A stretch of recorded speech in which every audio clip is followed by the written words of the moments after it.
அரியலூர் சட்டமன்ற தொகுதியில் வாழுகின்ற அன்பு மக்கள் உங்கள் அனைவருக்கும் அன்பும் வணக்கமும். ஏன் வேண்டும் நாம் தமிழர் ஆட்சி?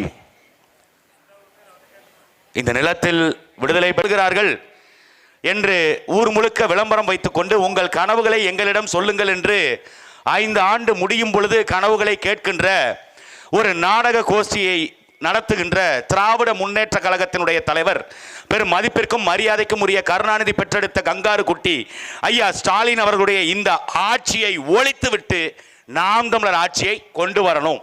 எதற்காக? நீங்க நல்லா யோசிச்சு பாருங்க. நம்பர் 1 முதல்வர் வரும்பொழுது பார்த்தேன், எல்லா இடங்கள்லையும் ஃப்ளெக்ஸ்.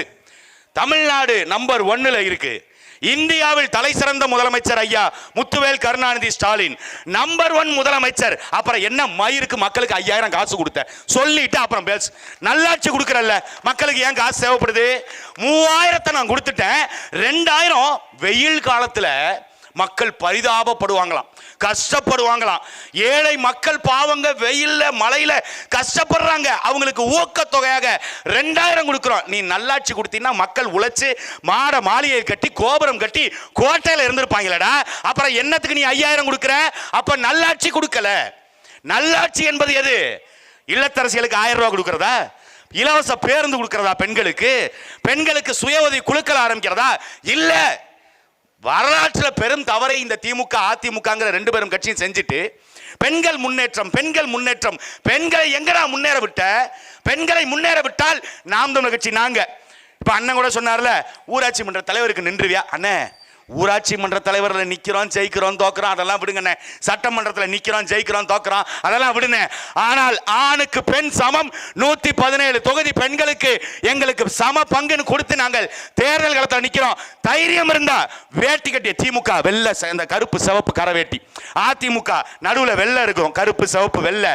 நீங்கள் மானமுள்ளவர்கள் 117 பெண்களுக்கு சீட்டு கொடுத்துட்டு வந்து அப்புறம் எங்கள்கிட்ட பேசுங்களேன் பார்ப்போம். கொடுப்பீங்களா?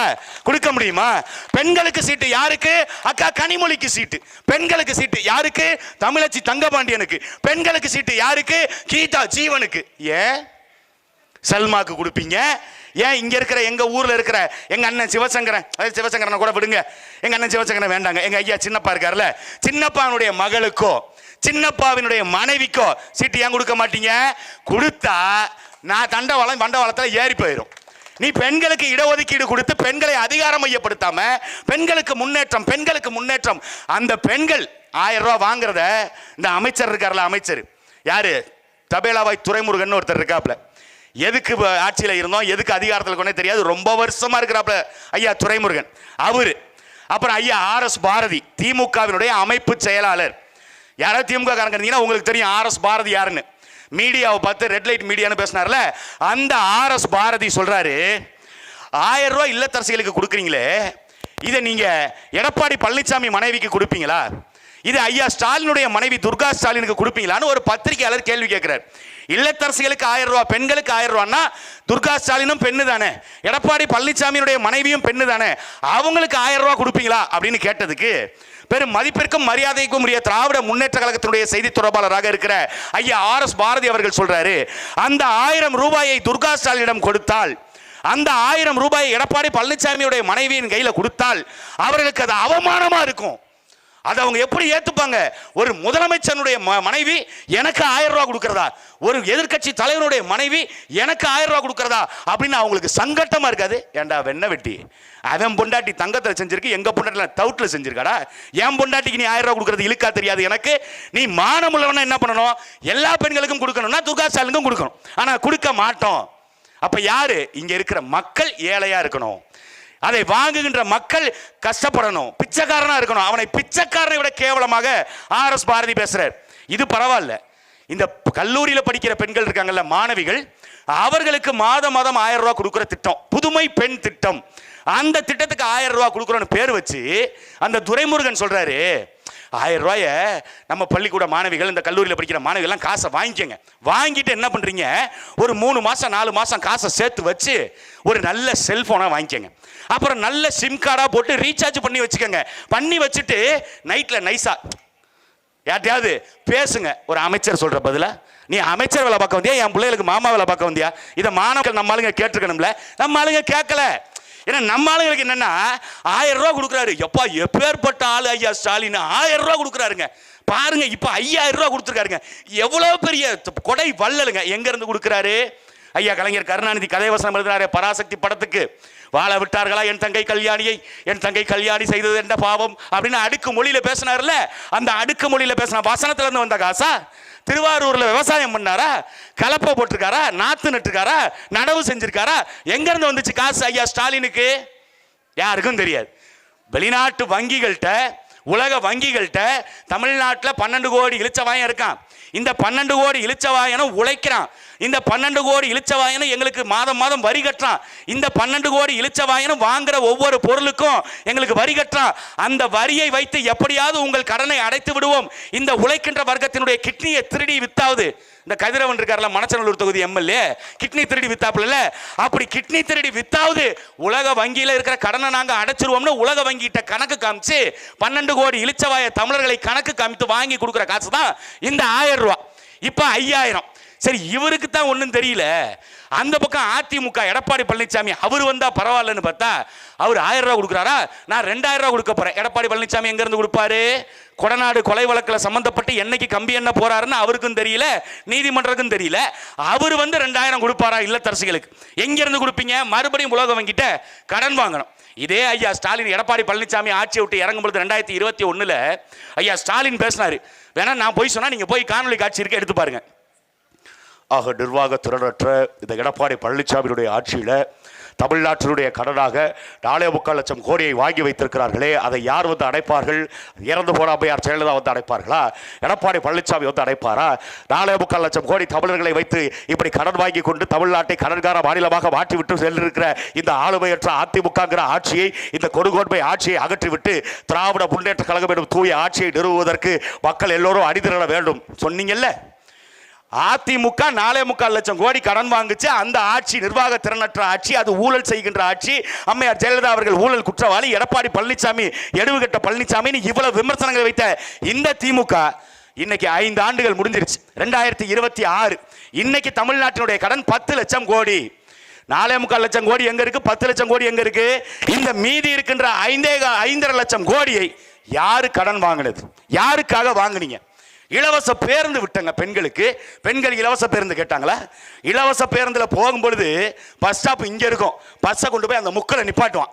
நம்ம அம்மா, நம்ம தாய்மார்கள், ஏய் எடுவட்டவனே இங்கே நிப்பாட்டி தொலை வேண்டியதானடா, அங்கே கண்ணாடா தெரியல உனக்கு டிரைவர் அப்படின்னு இவங்க கேள்வி கேட்டா ஓசியில தானே வர்ற. இதை சொன்னது யாரு? மாண்புமிகு மரியாதையும் மேன்பும் பொருந்திய பொன்முடி தங்க மயிருன்னு ஒரு அமைச்சர் ஒருத்தர் இருக்காரு, பொன்முடின்னு. அந்த தங்க மயிறு சொல்றாப்புல, சேப்பாக்கத்துல இருந்து நீங்க திருவல்லிக்கேணி வரைக்கும் போறீங்கன்னா, சேப்பாக்கத்துல இருந்து நீங்க அங்க வரைக்கும் போறீங்க, நுங்கம்பாக்கம் வரைக்கும் போறீங்கன்னா பஸ்ல எப்படி போறீங்க? ஓசி. நாம கொடுக்கிற காசுல, நாம கொடுக்கிற வரி பணத்துல சம்பளம் வாங்கிக்கிட்டு ஓசி சோறு தின்னுக்கிட்டு, ஓசியில போன் பேசிக்கிட்டு, ஓசி கார்ல ஓசி டீசல் போட்டு போற பிச்சைக்காரன் நாய் பொன்முடி எங்கள் மகளிரை பார்த்து ஓசி பேருந்துன்னா. நம்ம அண்ணன்மார்கள் யாருக்கும் கோபம் வரலையே. நம்ம வீட்டு பிள்ளைய செல்போன்ல யார்ட்டனாலும் பேசிக்கன்னு சொன்னா நம்மளுக்கு கோபம் வராது. நம்ம வீட்டு பெண்களை இழிவு செய்வது போல நடத்தினா நம்ம ஆளுங்களுக்கு கோவம் வராது. ஓசி பஸ்ன்னு சொன்னா கோவம் வராது. வேற என்னதாங்க கோவம் வரும்? டாஸ்மார்க்கை மூட போறேன்னு சொல்லிட்டா நம்ம ஆளுங்களுக்கு எல்லாம் கிளம்பிடுவான். ஏய் யாருக்கிட்ட அப்படின்னு கிளம்பிடுவான். எங்க நீ மூடி பாரு, போராட்டம் நடத்தி பாரு. எங்கள்கிட்ட எவ்வளவு போராட்டம். டாஸ்மாக் கடைகளை இழுத்து மூடுங்கடா. அடுத்த தலைமுறை பிள்ளைகளுடைய வாழ்க்கை சீரழியுது. இங்க இளம் விதவைகள் அதிகமாயிட்டாங்க. இதையும் நாங்க சொல்லல, அக்கா கனிமொழி தான் சொன்னாங்க. 2019 நாடாளுமன்ற தேர்தலில் தமிழ்நாட்டில் இளம் விதவைகள் அதிகமாயிட்டாங்க.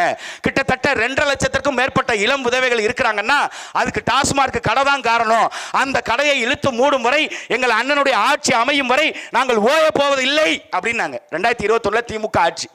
ஏன் டாஸ்மாக் கடையை மூடல? இப்ப கேட்ட என்ன சொல்றாங்க? வருமானம் போயிருங்க.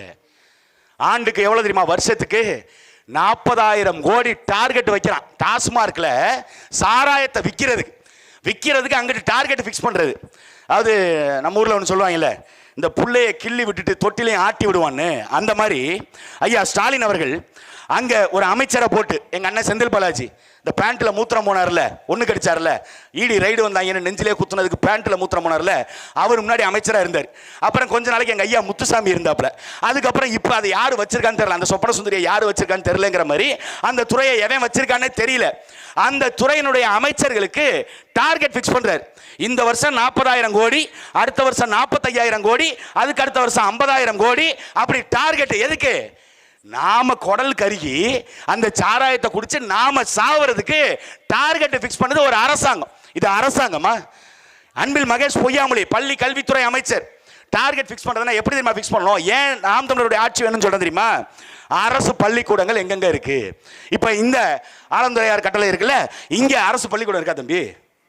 அரசு பள்ளிக்கூடம் இருக்கு. அரசு பள்ளிக்கூடத்தில் எத்தனை மாணவர் படிக்கிறான்? அவனுக்கு மாணவருக்கு படிக்கிறதுக்கு இருக்கைகள் இருக்கா? அவனுக்கு படிக்கிறதுக்கு நோட்டு புத்தகம் கொடுத்துருக்கா? அவனுக்கு சீருடை கொடுக்கப்பட்டிருக்கா? அவனுக்கு போக்குவரத்துக்கு வசதிகள் செய்து கொடுக்கப்பட்டிருக்கா?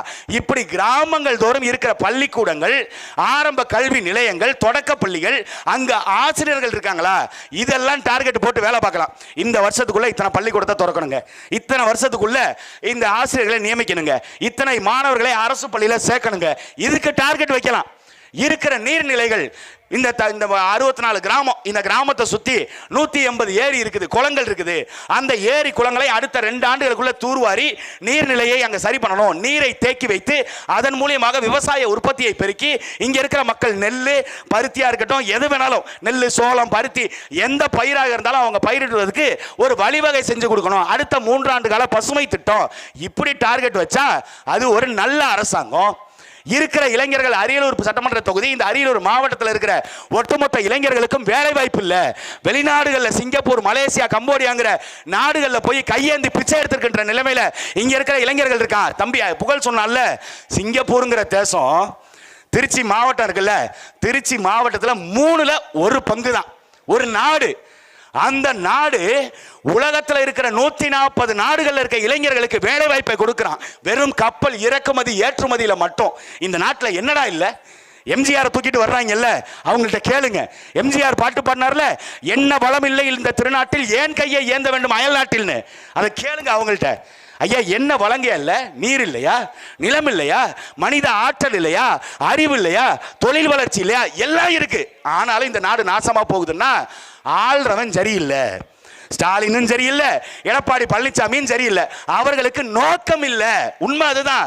நீங்க 5000 கொடுத்துட்டா போதும். இவரு இதே பீகார் சட்டமன்ற தேர்தல் நடந்துச்சு 2 மாதத்துக்கு முன்பாக. பீகார்ல சட்டமன்ற தேர்தல். அந்த பீகார் சட்டமன்ற தேர்தலில் வாக்காளர்களுக்கு 10,000 கொடுத்துட்டாங்க. பீகாரை சார்ந்த பாஜக கட்சிக்காரங்க 10,000 காசு கொடுத்துட்டாங்க. அது ஜனநாயக படுகொலை. சொன்னது யாரு? ஐயா ஸ்டாலின். நான் கூட ஜனநாயகம் காப்பாற்றுறதுக்கு இப்படி ஒரு மனிதனா அப்படின்னு ஸ்டாலின் ஆச்சரியமா பார்த்தேன். எப்படி நீங்கள் பீகாரில் இப்படி நடத்தலாம்? சட்டமன்ற தேர்தலுக்கு காசு கொடுக்கப்பட்டிருக்குது, நாங்கள் நீதிமன்றத்தை நாடுவோம், அந்த தேர்தலை ரத்து செய்ய சொல்லுவோம் அப்படின்னு பேசிட்டு இருந்தாரு. இங்கிட்டு திரும்பி பார்த்தா மாஸ்டர் ஸ்ட்ரோக்கு கொடுத்துட்டோம், நாங்கள் 3 மாசத்துக்கு முன்னாடி 5000 கொடுத்துட்டோம் பாத்தீங்களா தேர்தலுக்கு ஓட்டுக்கு அப்படின்னு மாறு தட்டி பேசுறாரு. நீ ஒன்னு ஜனநாயகம்னா ஜனநாயகத்தை பேசணும், இல்ல காசு கொடுத்து தான் ஓட்டு வாங்குறேன்னா காசு கொடுத்து ஓட்டு வாங்குறேன்னு ஒத்துக்கணும். ஆனா நாம நாடகம் போடுறாங்க பாருங்க. அதனாலதான் வேலை வாய்ப்பு கொடுக்கப்பட்டிருக்கா? இல்ல. டால்மியால போய் பாருங்க, அங்க திருச்சி மாவட்டம் டால்மியால அன்னைக்கு போய் பார்க்கிறேன். உண்மையிலுமே டால்மியாக்குள்ளதான் போறோமா? கள்ளக்குடி, அதுக்கு பேர் வேற. கல்கிற நிறுவனத்தில் எங்களுக்கு வேலை வாங்கி கொடுத்திருக்கியா? இல்ல. ஏதோ வட மாநிலத்தில் கோரக்பூருக்குள்ள போற மாதிரி இருக்கு, பீகார் உத்தரப்பிரதேசக்குள்ள போற மாதிரி. அந்த கள்ளக்குடி முழுக்க வட மாநிலத்தவன். திருச்சி மாநகரத்தில் போய் பாருங்க, முழுக்க வட மாநிலத்தவன். இப்ப அரியலூர் பஸ் ஸ்டாண்ட் போய் பாருங்க, மாறிக்கிட்டு இருக்கு. இந்த நிலத்தில் இருக்கிற பூர்வகுடி இளைஞர்களுக்கு யார் வேலையை கொடுப்பாயிரம் கோடி டாஸ்மார்க்ல ஒரு வருஷம் அந்த 40,000 கோடியை எடுத்து அப்படியே தொழிற்சாலைகள் அரசு நிறுவனா 40,000 கோடிக்கு 40,000 பேருக்கு வேலை. யாரும் வந்து சாராயத்துக்கு அடிமை ஆயிராதீங்க, யாரும் குடித்து விட்டு கண்ட வேறி நடந்துக்காதீங்க, அடுத்த தலைமுறை பிள்ளைகளுடைய வாழ்க்கை ரொம்ப முக்கியம் அப்படின்னு விளம்பரம். நீ கடை எங்கிட்டு திறந்து வச்சிருக்க, இங்கிட்டு விளம்பரம் போட்டு குடிக்காதங்கிற. இப்ப நாங்க என்னதான் செய்யணும்னு சொல்ல வர்ற, அதையாவது சொல்லி தொலை. இல்ல பூச்சி மருந்தை கூட குடிச்சுட்டு செத்தாவது தொலைறான் சனியனே. நீ ஏன் இந்த நாட்டில் இருந்து ஆண்டுட்டு போ. எதையுமே சொல்றது இல்ல. இங்கிட்டு ஒண்ணு பேசுறது, அங்கிட்டு ஒண்ணு பேசுறது. கேட்டால் திராவிட மாடல் இந்தியாவுக்கே வழிகாட்டுது. இந்தியாவுக்கு எங்க வழிகாட்டுது? இந்த தம்பி பிறந்த ஊரு 75 ஆண்டு காலம் ஆயிடுச்சு. இந்தியா விடுதலை அடைஞ்சு ரோடு போட்டிருக்க, அதுல ஒரு பஸ் விட்டுருக்கியா? ஏன் விடல? அங்க மக்கள் தொகை கம்மியா இருக்கு. மக்கள் தொகை கம்மியா இருந்தா பஸ் விடக்கூடாதா? அப்புறம் வெக்கமே இல்லாம எல்லா கிராமங்களையும் இணைப்பதற்கு கலைஞர் கருணாநிதி தான் ரோடு போட்டு கொடுத்தாருன்னு எதுக்கு வெக்கம் இல்லாம விளம்பரம் பண்றீங்க? ரோடு இல்ல, மின் விளக்குகள் சரியா இருக்கா? கழிப்பறை வசதிகள் சரியா இருக்கா? அடிப்படை தேவை. தம்பி புகழேந்தி கோவப்பட்டான் பேசுறீங்கல்ல, கோவப்படாம எப்படிரா இருப்பான்? என் தாய் என் தங்கை சாலை ஓரத்துல வர்ற வண்டி வெளிச்சம் பற்றக்கூடாதுன்னு இரவு நேரங்கள்ல ஒதுங்கி பதுங்கி இருக்கிறத கண்ணால பாக்குற எந்த மானமுள்ள தமிழனுக்கும் கோபம் வரும்டா. கோபம் வரும், ரோசம் வரணும். அவன் வரலன்னா அவன் திராவிடன், அவன் கருணாநிதிக்கு பிறந்தவன். எப்படி வராம இருக்கும்? என் ஆத்தா என் அக்கா என் தங்கை சாலையில இன்னொருத்தன் பாத்திர கூடாதுன்னு கழிவறைக்கு போற இந்த இளைநிலையில் 75 ஆண்டு காலம் இந்த நாட்டை வச்ச நாசகர நயவஞ்ச நாய்கள் எவ? எனக்கு பதில் வேணும்ல. ஆண்டாண்டு 10 லட்சம் கோடி கடனை வாங்கி வச்சிருக்க. 10 லட்சம் கோடியில ஊருக்கு ஒரு கழிப்பறை கட்டி கொடுக்க முடியலன்னா உன்னுடைய ஆட்சி நிர்வாகம் எதுக்குடா? மயிறு புடுங்கிறதுக்கா? இதெல்லாம் கேட்கணும்ல அவங்கள்ட்ட. கேட்டா கோவம் வரும். ஆட்சி அதிகாரம்ன்றது எதுக்கு? காமராஜர் தான் ஆட்சி அதிகாரத்தில் இருந்தாரு. உங்களை மாதிரியா ஊருக்கு விளம்பரம் வச்சுக்கிட்டு ஊருக்கு இது விளம்பர பதாகைகள் வச்சுக்கிட்டு இப்படியா இருந்தார் காமராஜர்? காமராஜர் அப்படி இல்லையே. காமராஜர்கிட்ட சொல்றாங்க, ஒரு விளம்பரம் எடுத்து போட்டோம்னா மக்களுக்கு எல்லாம் தெரியுங்க, இந்த மாதிரி ரோடு போட்டிருக்கோம், இந்த மாதிரி பள்ளிக்கூடங்கள் கட்டியிருக்கோம், அது ஒரு 2 லட்சம் ரூபா செலவாகும். காமராஜர் சொல்றாரு, டேய் 2 லட்சம் ரூபா செலவு பண்ணி விளம்பரம் எடுத்து எதுக்கியா? அதான் மக்களுக்கு தெரியுமே, அந்த 2 லட்சம் ரூபாய் வச்சு இன்னொரு பள்ளிக்கூடத்தை கட்டலாம். இப்படி நினைத்தவர் ஐயா காமராஜர். ஆனா நீங்க ஆண்டுக்கு 100 கோடிக்கு விளம்பரத்துக்கு மட்டுங்க 100 கோடி, ஒரு வருஷத்துக்கு 100 கோடி பத்திரிகை விளம்பரத்துக்கு, செய்தித்தாள் விளம்பரத்துக்கு இந்த அரசு செலவு செய்யுது. 100 கோடி எங்க இருந்து வருது காசு? யாரு காசு? ஐயா சிவசங்கரன் இந்த மாவட்டத்தை ஆண்டுகிட்டு இருக்காருங்க. ஐயா சிவசங்கரன் எப்பேற்பட்டவர்? எங்க வீட்டு இலவுக்கு வந்திருக்காரு, என் வீட்டு காது குத்துக்கு வந்திருக்காரு. உன் வீட்டில் இலை உழுவதற்கு காரணமே அந்த ஆள் தான். முதல்ல அதை தெரிஞ்சுக்க. உன் வீட்டில் இன்னைக்கு நோய்வாய்ப்பட்டு நீங்கள் சாகுறீங்க, புற்றுநோய் வந்து சாகுறீங்கன்னா அதுக்கெல்லாம் காரணம் இந்த ஆட்சியாளர்கள். நிலம் நஞ்சாயிருச்சுங்க. யாருங்க பேசுவா? திமுக அதிமுக பேசுமா? உங்க இடத்துல வாக்கு கேட்டு வர்றாங்கல்ல, அவங்கள்ட்ட கேளுங்க.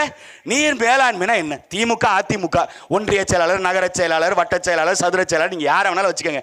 ஏன் ஐயா மதிமுக வச்ச அந்த சின்னப்பா இருக்கார்ல, அவரை கூப்பிடுங்க.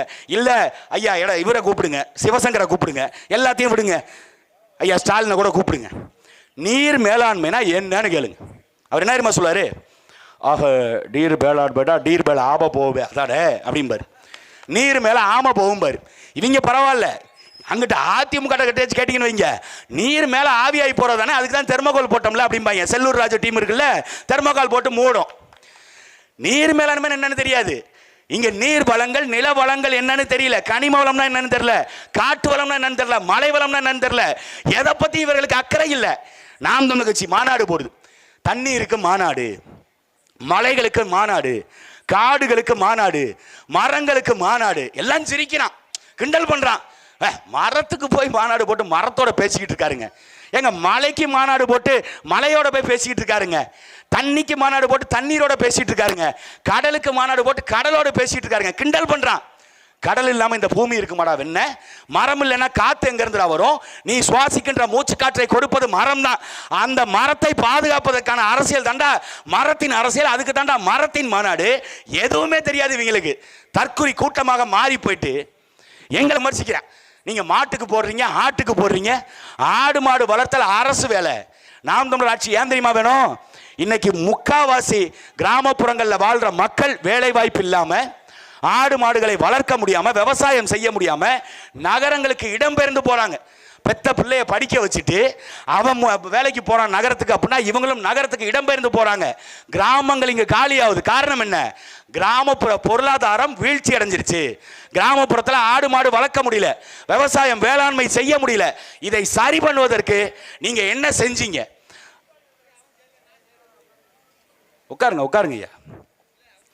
இந்த 50 ஆண்டு கால ஆட்சியில எதை செஞ்சிருக்கீங்க? விவசாயம் மேம்படுத்துவதற்கு என்ன இருக்கு? ஆடு மாடு வளர்த்தற்கு என்ன இருக்கு? ஆடு மாடு வளர்த்தல் அரசு பணின்னு சொன்னா கேலி பண்றது, கிண்டல் பண்றது. இந்த டாஸ்மார்க் கடையில சாராயம் ஊத்தி கொடுக்குறான். சாராயம் ஊத்தி கொடுக்கிற வேலையை பார்க்கின்ற அவன் அரசு பணியாளர். ஆனா ஞாயிற்றுக்கிழமை கறிக்கடையில் வரிசையில் நின்று மட்டன் சாப்பிட்டா நல்லது, கோழி ஈரல் சாப்பிட்டா நல்லது, ஆட்டுக்கறியில் இருக்கிற சுவரொட்டி சாப்பிட்டா நல்லது அப்படின்னு அங்கே போய் வரிசையில் வாங்கி தின்கின்ற இந்த பெருமக்கள் அந்த ஆட்டை வளர்ப்பதை அவமானமாக நினைக்கிறான். இன்னைக்கு இந்தியாவில் அதிகப்படியாக ஏற்றுமதி ஆகிறது எது தெரியுமா? மாட்டுக்கறி. மாட்டுக்கறி ஏற்றுமதியில் உலக நாடுகளுக்கு போட்டியாக 2வது இடத்துல இந்தியா இருக்குது. மாடு வளர்க்காம எப்படி மாட்டுக்கறி ஏற்றுமதி பண்ணுவ?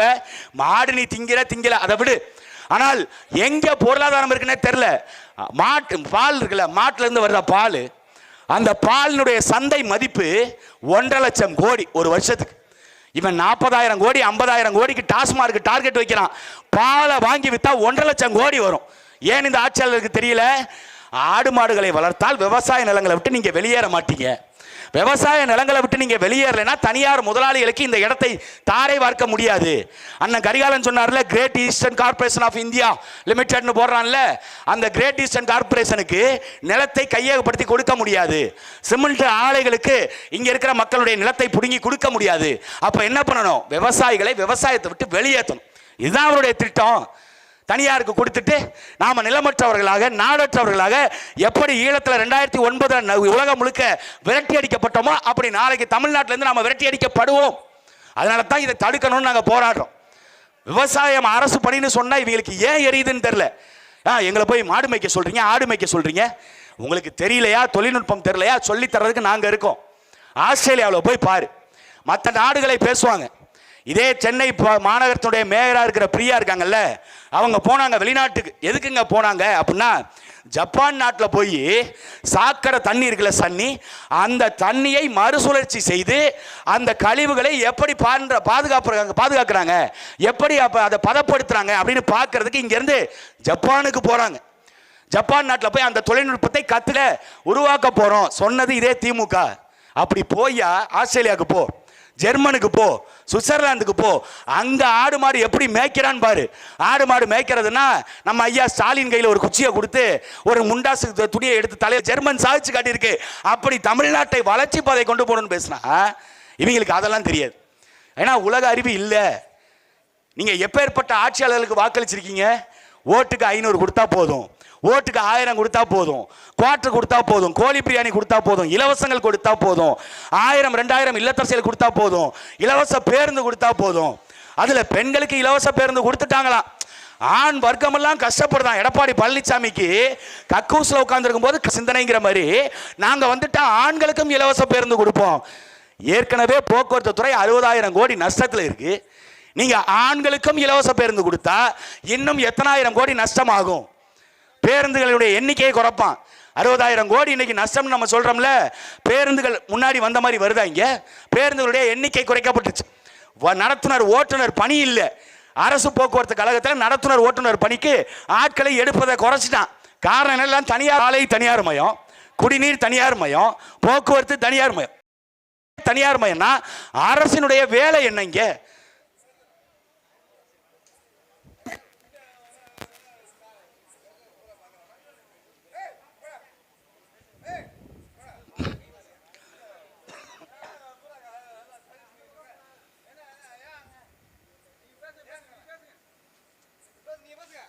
என்ன சொல்றாப்ல?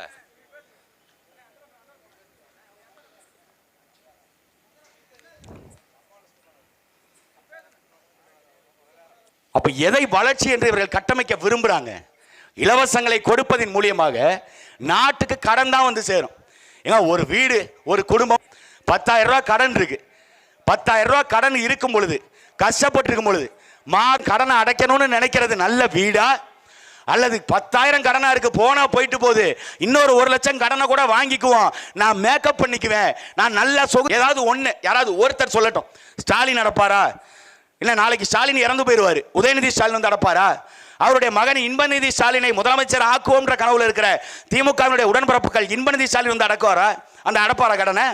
இல்ல அங்க மெரினா பீச்ல மல்லாக்க படுத்திருக்காரு ஐயா கலைஞர் கருணாநிதி, அவர் வந்து அடப்பாரா? அண்ணாதுரை வந்து அடப்பாரா? ஜெயலலிதா வந்து அடப்பாங்களா? எடப்பாடி பழனிசாமி வந்து அடப்பாரா? இன்னைக்கு மனித புனிதராக இருக்கிற ஐயா ஓ பன்னீர்செல்வம், தமிழ்நாட்டினுடைய 3 முறை முதலமைச்சராக இருந்து அதிமுகவை வழிநடத்திய பெருமகனார், தர்மயுத்தம் நடத்தியவர், இன்னைக்கு அப்படியே யோக்கியனாக மாறி திமுகவில் போய் சேர்ந்திருக்கிற ஐயா ஓ பன்னீர்செல்வம், அவர் வந்து கடன் அடப்பாரா? யார் தலையில? இந்த தலையில, ஏன் தலையில தான் விடியும். ஒவ்வொரு நபருக்கும் 3 லட்சம். இந்த பொருளாதாரத்தை மாற்றணும். நாம் தமிழர் ஆட்சி வரும்பொழுது தற்சார்பு பொருளாதாரம், நிலமும் வளமும் சார்ந்த தொழிற்சாலைகள். எப்படிப்பட்ட தொழிற்சாலை? இப்ப இங்க அரிசி இருக்கு, இங்க நெல் விளைவிக்கிறோம் அப்படின்னா நெல்லை எடுக்கிறோம், அதுல உமியை பிரிக்கிறதுக்கு தனியாக தொழிற்சாலை, அதுல இருந்து தனியாக உற்பத்தி பொருட்கள் அதுக்கு தனியாக தொழிற்சாலை, அரிசியை ஏற்றுமதி பண்றதுக்கு தொழிற்சாலை. இங்க தக்காளி வருது இல்ல சோளம் வருதுன்னா அதுல இருந்து அந்த ஐயா என்னங்கய்யா காவல்துறை என்ன பண்றாங்க?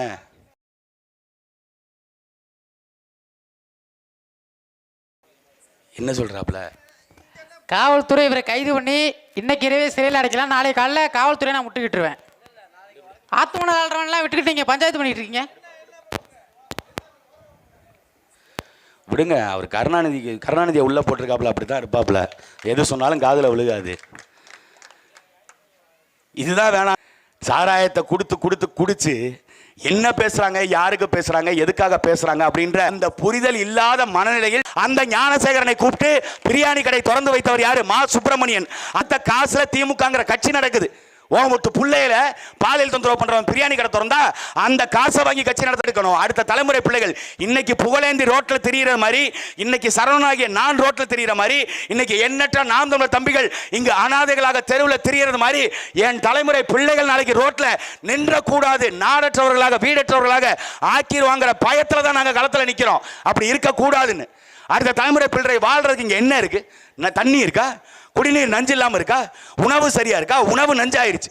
தம்பி புகழேந்தி சொன்னால மருந்தை தெளித்து விவசாய நிலங்கள்ல வளர்கின்ற உள்ள இருந்து வரக்கூடிய காய்கறிகள் எல்லாமே விஷமா மாறிடுச்சு.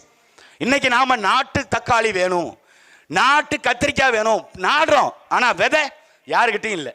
நம்மளுடைய மரபு வழி நெல் நம்மள்கிட்ட நெல் இல்லை. எல்லாத்தையும் நம்ம கைவிட்டுட்டோம். நாம எல்லாத்தையும் கைவிட்டுட்டு எல்லாத்தையும் விட்டு கொடுத்துட்டு தெருவில் நிற்கிறோம். ஆனா இன்னைக்கும் பெருமை, நான் திமுக, நான் அதிமுக. ஐயா திமுக அதிமுக சரி, திமுகவில் இந்த தடவை யார் வேட்பாளர் சொல்ல முடியுமா? இந்த அரியலூருக்கு உங்களால் சொல்ல முடியாது. அதிமுகவில் யார் வேட்பாளர் தெரியாது. ஆனால் நாம் தமிழர் பிள்ளைகள் நாங்கள் சொல்கிறோம், புகழேந்தி தான் வேட்பாளர். சொல்லிட்டோம்ல. நீ எப்போ வேணா தேர்தல் அறிவி, எங்களுக்கு அதை பற்றி கவலையே இல்லை. அண்ணன் சொன்னார்ல, ஊராட்சி மன்றத்தில் நின்று ஜெயிச்சிருவியா? ஐயா நாங்கள் எப்படிப்பட்டவங்க தெரியுமில்ல? இந்த இனம் முந்தா நாள் தான் இறந்து போனார் ஐயா நல்லக்கண்ணு, எல்லாருக்கும் தெரியும். சுதந்திர போராட்ட வீரர், கம்யூனிஸ்ட் கட்சியில் மாற்று சிந்தனையில் இருந்தாலும் நாங்கள் போற்றுகின்ற ஒரு பெரும் மதிப்பிற்கும் மரியாதைக்கும் உரிய நபர். விடுதலை போராட்டத்தில் வெள்ளக்காரன் சிறைப்படுத்தப்பட்டு மீச மயிறு ஒவ்வொரு மயிரா புடுங்கி சித்திரவதை செய்து மன்னிப்பு கடிதம் எழுதி கொடுத்துட்டு போயிருன்னு கேட்டப்ப முடியாதுன்னு கடைசி வரை சிறையில் இருந்து விடுதலையாகி வாழ்ந்து முந்தா நாள் தான் செத்து போனாரு. அந்த நல்ல கண்ணுவே தோற்கடிச்ச மக்கள் நீங்க. உங்கள்கிட்ட நாங்க தோத்தா என்ன ஜெயிச்சா என்ன, எங்களுக்கு அதை பத்தி எந்த கவலையும் இல்லை. ஆனால் மக்கள் இடத்துல உண்மையை பேசணுமா, பேசிட்டு போவோம், செத்தாலும் எங்களுக்கு அதை பத்தி கவலை இல்லை. அந்த நல்ல கண்ணுவை தோற்கடிச்சது யார் தெரியுமா? தோற்கடிச்சது இன்னைக்கு நீங்கள் போற்றி கொண்டாடுகின்ற முத்துவேல் கருணாநிதி என்கின்ற அந்த நபர் தான் நாடாளுமன்ற தேர்தலில் ஐயா சிபி ராதாகிருஷ்ணனை வெல்ல வைத்து ஐயா நல்லக்கண்ணுவை தோற்கடிச்சு. சிபி ராதாகிருஷ்ணன் யார் தெரியுமா? இன்னைக்கு துணை குடியரசுத் தலைவராக இருக்காரு பாருங்க பாரதிய ஜனதா கட்சியில. அந்த பாரதிய ஜனதா கட்சி கூட கூட்டணி வைத்து நல்லக்கண்ணுவை தோற்கடித்தவர் கலைஞர் கருணாநிதி. ஒருத்தர் 2 பேருக்கு இல்ல, ஒட்டுமொத்த இனத்திற்கும் துரோகம் விளைவித்தவர் இந்த கருணாநிதி. ஜி.கே. மூப்பனாருக்கு, அதே போல அங்கே காமராஜருக்கு, இப்படி பல பேருக்கு குழி தோண்டியவர் தான் கலைஞர் கருணாநிதி. நீங்க கருணாநிதியை தலைவராக கொண்டாடுங்க. ஆனால் அவர் செய்த துரோகங்களையும் கொஞ்சம் நாங்க சொல்றோம், கேட்டுக்கங்க. இன்னைக்கு காவேரி பிரச்சனை தமிழ்நாட்டில் இருக்கு. டெல்டா பகுதியை வாழ வைக்கக்கூடிய காவேரி நதிநீர் உரிமையை பறிகொடுத்ததுக்கு, விட்டு கொடுத்ததுக்கு முதல் காரணம் கலைஞர் கருணாநிதி என்கின்ற அந்த கருணாக விஷம் தான் முதற் காரணம். நீதிமன்றத்தில் போட்ட வழக்க தீர்ப்பு வர்றதுக்கு 2 நாளைக்கு முன்னாடி வாபஸ் வாங்கிட்டு வந்தார். இன்று வரை காவிரி நதிநீர் உரிமையை நம்மளால பெற முடியல. முல்லை பெரியாறு அணையினுடைய உரிமைகளை பாதுகாக்கின்ற உரிமை நம்மள்கிட்ட இருந்துச்சு. அதை தூக்கி கொடுத்தது யார் தெரியுமா? பொன்மனச்செம்பல் புரட்சி தலைவர் நீங்க கொண்டாடுறீங்கல்ல ஐயா எம்ஜிஆர் அவர்கள், அவர் தூக்கி கேரளாவுக்கு கொடுத்துட்டாரு. முல்லை பெரியாறு பிரச்சனை இன்னைக்கு வரைக்கும் நீடிக்குது. கச்சத்தீவை தூக்கி கொடுத்தது யாரு? கச்சத்தீவுல புதுக்கோட்டை சார்ந்த மீனவர்கள், ராமேஸ்வரத்தை சார்ந்த மீனவர்கள் கைது செய்யப்படுறாங்க, தாக்கப்படுறாங்க, கொல்லப்படுறாங்க. நமக்கு செய்தி. அந்த கச்சத்தீவை தூக்கி கொடுத்தது யாரு? இந்த கலைஞர் கருணாநிதி. எல்லா உரிமைகளையும் பறி கொடுத்தது அவர் தான். பாலாற்றின் உரிமையை பறி கொடுத்தது கலைஞர் கருணாநிதி தான். இங்க நீட்டு பிரச்சனை இன்னைக்கு போராடுறாங்கல்ல, நீட்டு வந்துட்டா ஐயா ஸ்டாலின் பேசுவார் மேடை போட்டு, நாங்க ஆட்சிக்கு வந்துட்டா நீட்டு தேர்வை ஒழிச்சிருவோம், நீட்டை தேர்வுக்கான விலக்கை பெறுவதற்கு. அதுவும் உதயநிதி ஸ்டாலின் சொன்னார், யாருக்கு வெக்கம் இருக்கோ, மானம் இருக்கோ, ரோசா இருக்கோ, சூடு இருக்கோ, சொரணை இருக்கோ, அவர்களால் தான் நீட்டு பரீட்சையை ஒழிக்க முடியும் சொன்னது ஐயா உதயநிதி ஸ்டாலின். திமுக ஆட்சிக்கு வந்து 5 வருஷம் ஆச்சு. ஐயா ஸ்டாலினுக்கு வெக்கம், மானம், ரோசம், சூடு, சொரணை இதெல்லாம் இல்லையா? ஏன் நீட்டை ஒழிக்க முடியல? இந்த நீட்டு வர்றதுக்கு காரணம் யாரு? நீங்கள் கைகோர்த்து நிற்கிற காங்கிரஸ்ங்கிற கட்சி. இந்த காங்கிரஸ்ங்கிற கட்சி 2019 நீட்டு பரீட்சைக்கான வரைவை கொண்டு வந்தான். அந்த வரைவை அப்படியே பாரதிய ஜனதா கட்சி செயல்படுத்தி இருக்குது.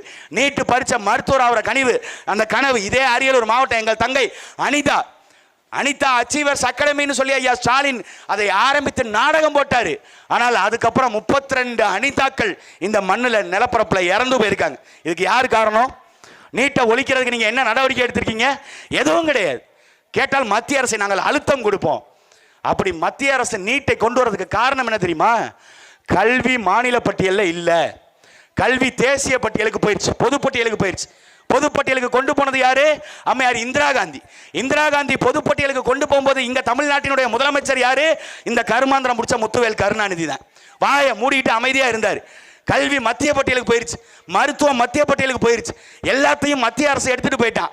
தான் அரசாங்கத்திற்கு, தான் ஆளுகின்ற நிலத்திற்கு இந்த கல்வியை புகுத்தணும், இந்த கல்வியை கொடுக்கணும். சட்டம் ஏற்ற முடியாது தமிழ்நாடு அரசாங்கத்தால். இந்த மருத்துவத்தை கொடுக்கணும், சட்டம் ஏற்ற முடியாது. அலோபதி மருத்துவம் தான் கொடுக்கணும், மத்திய அரசு என்ன சொல்லுதோ அதை தான் செய்யணும். ஹோமியோபதி மருத்துவம் தான் கொடுக்கணும், மத்திய அரசு சொல்லுதா அதை அப்படியே செயல்படுத்தணும். எனக்கு என்ன மருத்துவம் பார்க்கணுங்கிற உரிமை கூட நம்ம இடத்துல இல்லை. விட்டு கொடுத்தது யாரு? கலைஞர் கருணாநிதி. இப்படி எல்லா துரோகத்தையும் செஞ்ச இவர்களுக்கு மறுபடியும் நீங்கள் வாக்கு செலுத்த போறீங்களாங்கிறத நீங்க சிந்திச்சு பாருங்க. எடப்பாடி பழனிசாமி வந்தா 10,000 கொடுப்பாரு. பாடையில போகும் பொழுது பக்கத்தில் வந்து நிற்பாரா? நிற்க மாட்டார். பாடையில ஏற்றி பல்லாக்கு போட்டு அனுப்பிவிட்டு அவரு போய் படுத்துருவார்.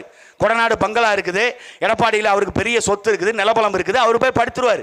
நமக்கு சுடுகாடு தான் மிச்சமா இருக்கும். அந்த சுடுகாட்டிலையும் ஊழல், சுடுகாட்டு கூரையில ஊழல், எல்லாத்துலேயும் ஊழல், லஞ்சம். நாம் தமிழர் கட்சி ஆட்சிக்கு வரும்பொழுது ஊழல் லஞ்சம்ங்கிற வார்த்தையே இருக்காது. ஏன் தெரியுமா? நாங்கள் கட்சி நடத்தும் பொழுது கையூட்டு ஊழல் ஒழிப்பு பாசறைன்னு ஒரு பாசறையை நாம் தமிழர் கட்சி வச்சிருக்கு. விஏஓவோ, ஆர்ஐயோ, இல்லை மின்வாரிய பொறியாளர்களோ, நீர் இணைப்பு தரக்கூடிய பொறியாளர்களோ யாராவது லஞ்சம்னு வாங்கினா நாம் தமிழர் கட்சி கையூட்டு ஊழல் ஒழிப்பு பாசறையிட்ட சொன்னால் கொடுத்த காசை திருப்பி வாங்கி கொடுத்துருக்குறோம். அப்படி இப்பொழுதே கட்சி நடத்தும் பொழுதே நேர்மையாக இருக்கக்கூடிய நாம் தமிழர் கட்சி ஆட்சிக்கு வந்தால் எப்படி இருக்கும்? லஞ்சம் ஊழலுங்கிற வார்த்தைக்கு இடமே இல்லை. லஞ்சம் பெற்றாங்களா? அது யாராவது இருக்கட்டும், எப்பேற்பட்ட அதிகாரியாக இருக்கட்டும், லஞ்சம் பெற்றுட்டா அவருக்கு அரசு வேலை கிடையாது. அவருடைய குடும்பம் இருக்குல்ல, குடும்பத்தில் அடுத்து வர எத்தனை தலைமுறை வந்தாலும் எவனுக்கும் அரசு வேலை கிடையாது. இப்படி ஒரு சட்டத்தை மட்டும் போடு, லஞ்சம் ஊழல் தானா குறைதா இல்லையான்னு பாருங்க.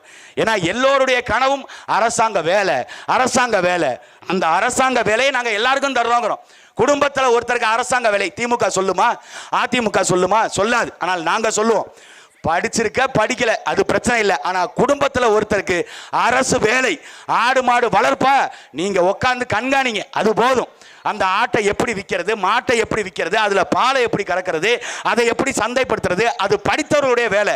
அதுக்கு உங்க வீட்டு பிள்ளைகளே படிச்சவன் இருப்பான், அவனுக்கு அரசு வேலை. இப்படி ஒரு கட்டமைப்பை உருவாக்கணும்னு நினைக்கிறோம். பல கோடி கனவுகளோட நிற்கிறோம். எங்கள் கனவுகளை வலுப்படுத்த வேண்டியது உங்களுடைய கடமை. தம்பி புகழேந்தி இன்னைக்கு பார்க்கறதுக்கு சின்ன பையன் மாதிரி இருப்பான். ஐயா சிவசங்கரன் நீங்க கூப்பிட்டு பக்கத்தில் வச்சு பாருங்க, என் தம்பி புகழேந்தி கொஞ்சம் தேஜஸா தான் தெரியுவான். ஏன்னா அப்பேற்பட்ட நபர் அண்ணன் சிவசங்கரன். தர்க்க அறிவு, வாங்க மோதி பார்த்துக்குவோம். சிவசங்கரன்லாம் வேண்டாம், என் தம்பி புகழேந்தி ஸ்டாலினே தூக்கி கடாச்சிட்டு போயிடுவான். இப்போ இவ்வளோ நேரம் பேசினால தம்பி துண்டு சீட்டு எங்கேயாவது வச்சிருக்கானா? அரியலூர் தொகுதியில் இருக்கிற பிரச்சனை குறித்து பேசினா. இப்போ நான் துண்டு சீட்டு வச்சு பேசிட்டு இருக்கேனா? எங்கள் அண்ணன் கரிகாலம் பேசினாரு, எங்கேயாவது துண்டு சீட்டு வச்சு பேசியிருக்காரா? மக்களுடைய பிரச்சனையை மனதிலிருந்து பேச தெரியாத இந்த மடையர்களுக்கு ஓட்டு போட்டா அவன் எப்படி மனசுல இருந்து பேசுவான்? அவன் பார்த்து தான் படிப்பான். அதில் புதுசாக இப்போ ஒருத்தர் வந்திருக்காரு, A4 சீட்டை தூக்கிக்கிட்டு அவர் பார்த்து பார்த்து படிக்கிறார். அதுவும் வலது பக்கமாக திரும்பி நின்று மக்களை பார்த்து கண்ணீர் விட்டு கதறி அழுது எமோஷனை கண்ட்ரோல். நாடு எங்க போகுதுன்னே தெரியல. துண்டு சீட்டை பார்த்து படிச்சா இப்ப ஒரு புள்ளி விவரம் சொல்றோம். தமிழ்நாட்டுக்கு 10 லட்சம் கோடி கடனுங்க.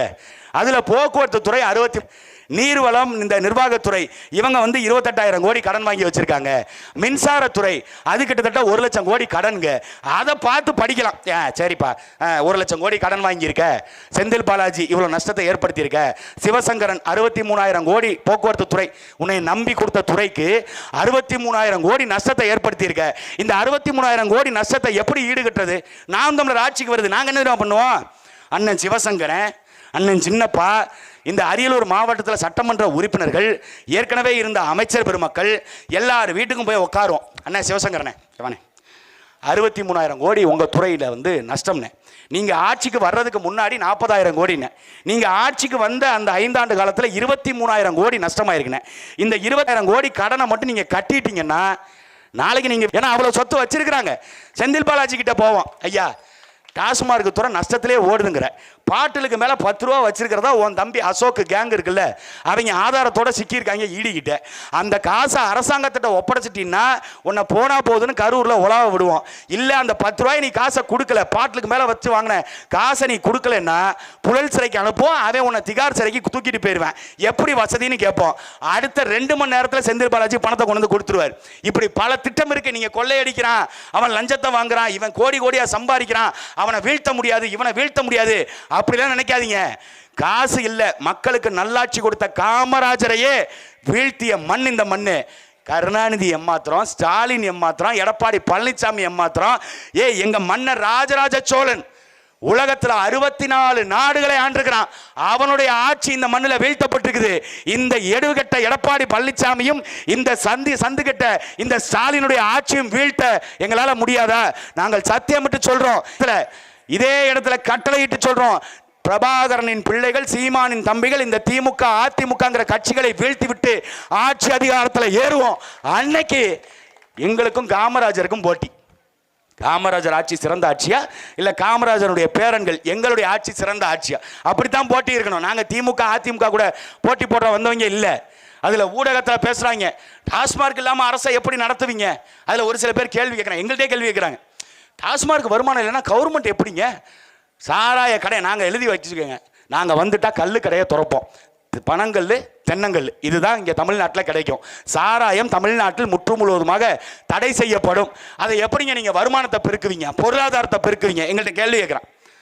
நீங்கள் கொடியில் வச்சுருக்காங்க, அதிமுக கொடியில் அண்ணாதுரைன்னு ஒருத்தரை வச்சுருக்கிறாங்க. அந்த திமுகவை தோற்றுவிச்சதே அண்ணாதுரை தான். இந்த 2 பெரும் கட்சிகள்கிட்ட சாராய பொருளாதாரம் இல்லாது சாராய கடையை மூடிட்டா என்ன பண்ணுவீங்கன்னு கேட்டால் அவங்க என்ன சொல்கிறாங்க, வேற வழியே இல்லைங்க. சாராய கடையை முதல்ல திறந்தது யார் தெரியுமா?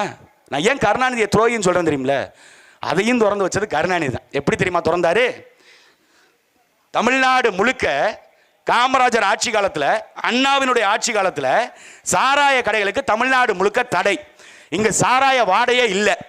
அப்ப கருணாநிதி தப்பி தவறி ஆட்சிக்கு வந்தாரு. அண்ணாதுரை செத்ததுக்கு அப்புறம் வந்துட்டு ஐயா கலைஞர் கருணாநிதி என்ன பண்றாரு, நாடு நாசமா போயிட்டு இருக்கு, வறுமையை நோக்கி போய்கிட்டு இருக்கு. அப்ப வருமானத்தை ஈட்டுவதற்கு ஒரே வழி சாராய கடையை திறந்து விடுறாங்க. பத்திரிகையாளர் கேட்குறாங்க கருணாநிதி கிட்ட, ஐயா சாராய கடையை திறக்கிறீங்களே இது தப்பாயிடாதா, இது சரியா இருக்குமா அப்படின்னு கேட்கும் பொழுது ஐயா கருணாநிதி சொல்றாரு, சுத்தி நெருப்பு எறியும் பொழுது கையில சூடத்தை வச்சுக்கிட்டு நான் என்னப்பா பண்றது? அங்கிட்டு பாண்டிச்சேரியில் சாராயம் விற்கிறான், அங்கே போய் நம்மளால் குடிச்சிருவேன். இங்கிட்டு கேரளாவில் சாராயம் விற்கிறாங்க, அங்கே போய் குடிச்சிருவாங்க. ஆந்திராவில் விற்கிறாங்க, அங்கே போய் குடிச்சிருவாங்க. கர்நாடகாவில் விற்கிறாங்க, அங்கே போய் குடிச்சிருவாங்க. இப்படி சுற்றி நெருப்பாக எரியுது, கையில் சூடத்தை வச்சுக்கிட்டு நான் என்ன பண்ணுறது? அதனால வீட்டை கொளுத்தி விடுவோம் அப்படின்ட்டு இவரும் இங்கே திறந்து விட்டுட்டாப்ல சாராய கடையை. அந்த சாராய கடையை திறந்து விட்டுட்டு யோக்கிய சிகாமணிங்க ஐயா கருணாநிதி 1969 72 வரைக்கும் சாராய கடையை திறந்து 72ல மூடிட்டாராம். என் ஊர்ல கஞ்சா வியாபாரமே இல்லை. என் ஊர் அந்த 4 போலீஸும் நல்லா இருந்த ஊருன்னு ஒரு படம் வந்துச்சு பத்தியல, அந்த படத்துல இருக்கிற மாதிரி என் கிராமம் தூய்மையான கிராமம். அது வந்து நிச்சயம் கொடுத்துருவேன். ஆனா 50 காசு கொடுக்கறது லட்சியம். இலவச படி அரிசி. அது அப்போ இது அண்ணாதுரை சொன்னது. அப்படி தமிழ்நாடு வறுமையில இருக்கும் பொழுது கடைமானம் போயிடும். இப்ப கேட்டா ஒரு பத்திரிகையாளர் ஒரு 3 நாளைக்கு முன்னாடி கேட்டிருக்காரு, அது அந்த காலம்ங்க. இந்த காலத்துல சாராய கடை இல்ல, வருமானத்தை பார்க்கும். அருமை இருந்து கிடைத்ததான் அன்புன்னு வந்தா அன்பு தான். அப்படித்தான் நாங்க வளர்க்கப்பட்டிருக்கோம். அண்ணன் சீமான் எங்களை அப்படித்தான் வளர்த்திருக்கிறார். காப்பாற்றுவாருன்னு எண்ணி இருக்குமா இருக்காதா? அந்த பச்சிலம் குழந்தை செத்து போன உடனே தலைதறிக்க ஓடி போனார். ஆனா இதே நாட்டில் இதே காந்தியடிகள், இதே ஐயா விஜய் சொல்றாரு, எனக்கும் கரூர் சம்பவத்துக்கும் எந்த சம்பந்தமுமே இல்லையே, அது வந்து பிரச்சனை ஆயிடுச்சு, அதுக்கு எங்களுக்கு சம்பந்தம் இல்லை, திமுக வந்து எங்கள் மீது திட்டமிட்டு பழி போடுது அப்படின்னு 41 பேர் செத்த பிறகு அதுக்கு பொறுப்புணர்வோடு பதில் சொல்ல முடியாம அதுக்கு எனக்கு சம்பந்தம் இல்லைங்கிறார். ஆனா இதே நாட்டில் காந்தியடிகள் ஒரு போராட்டத்திற்கு அழைப்பு கொடுக்கிறார். சௌரா சௌரின்னு ஒரு பகுதி, அந்த பகுதியில் ஒரு காவல் நிலையம் இருக்கு. இவர் போராட்டத்துக்கு அழைப்பு கொடுக்கிறார். அந்த காவல் நிலையத்தை அங்க இருக்கிற போராட்டக்காரர்கள் எரிச்சு சாம்பல் ஆக்கிட்டாங்க. சௌராங்கிற பகுதியில் இருக்கிற காவல் நிலையத்தை காந்தியடிகள் சொல்றாரு, குற்றப்பத்திரிகை தாக்கல் செய்யும் பொழுது, எஃப்ஐஆர் போடும் பொழுது என் பேர் அதுல சேர்த்துக்கங்கன்னு சொல்றாரு காந்தி. எதுக்குன்னு கேட்கிறாங்க காவல்துறை அதிகாரிகள் கேட்கிறாங்க, ஐயா சொல்லிதானே போராட்டத்துக்கு வந்தான், அப்ப இதுல எனக்கும் பங்கு இருக்கு. அந்த குற்றப்பத்திரிகையில காந்தியடிகள் இது எப்படிப்பட்டாலு இப்ப வந்திருக்கா 41 பேர் செத்து பெண்ணசாமி தொடங்கி 12 மொழிப்போர் தியாகிகளை கொடுத்திருக்கிறோம். தியாகிகளாக திமுக அப்படி கொண்டுட்டு ஆட்சிக்கு வந்துச்சுன்னு வைங்க, அவங்களாவது ஆட்சிக்கு வந்தாங்க, தமிழ் மொழி பேசினாங்க, கனிமொழியை அறிமுகப்படுத்தினாங்க, தமிழ் மொழிக்கு செம்மொழி அந்த லேர்னு ஒன்று விட்டு மேல இருந்து கீழே ஒன்று செத்து போயிட்டுனா உன் குடும்பத்துக்கு யாரா பதில் சொல்றது? இந்த வேலையை நீ செய்யக்கூடாது. அது காமராஜர்.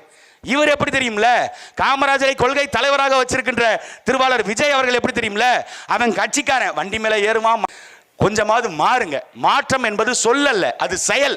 உங்கள் செயல் வடிவத்தில் வருகின்ற தேர்தலில் நாம் தமிழர் கட்சியினுடைய விவசாய சின்னத்திற்கு வாக்களித்து தம்பி புகழேந்தி அவர்களை இந்த இடத்தில் இந்த அம்மன் கோயில் வாசல் நின்று சத்தியமிட்டு சொல்றோம்,